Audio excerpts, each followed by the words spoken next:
Bwana, siku ya Jumapili tarehe 27 Simba Sports Club itacheza mzunguko wake wa pili wa kombe la shirikisho hatua ya nusu fainali. Na katika mchezo huo Simba ili apate matokeo ya kusonga mbele, inatakiwa cha kwanza wachezaji wawe na nidhamu ya kupambana sana, kwa sababu mechi hiyo ni ya kujitoa. Wawe na nidhamu kipindi cha kushambulia na pia kipindi cha kuzuia.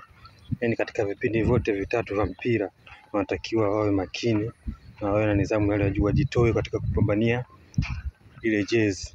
Ukiangalia mfumo wa Fadlu wa 4-2-3-1 ni mfumo ambao uko balanced, unasaidia timu katika kujilinda na kushambulia. Kwa hiyo wachezaji kazi ni kwao katika kupambania nembo ya Simba na kudhihirishia ulimwengu kwamba wenyewe ni klabu kubwa na iweze kupata matokeo ambayo yatakayosaidia kusonga mbele.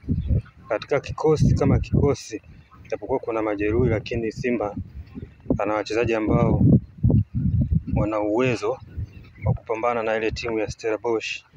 Kizungumzia kama Karabu ambaye katika nafasi ya Chefondo kaonesha kwamba nafasi ile anaimudu vizuri. Kwa kila laheri mnyama kuhakikisha anapeperusha bendera ya Tanzania vizuri.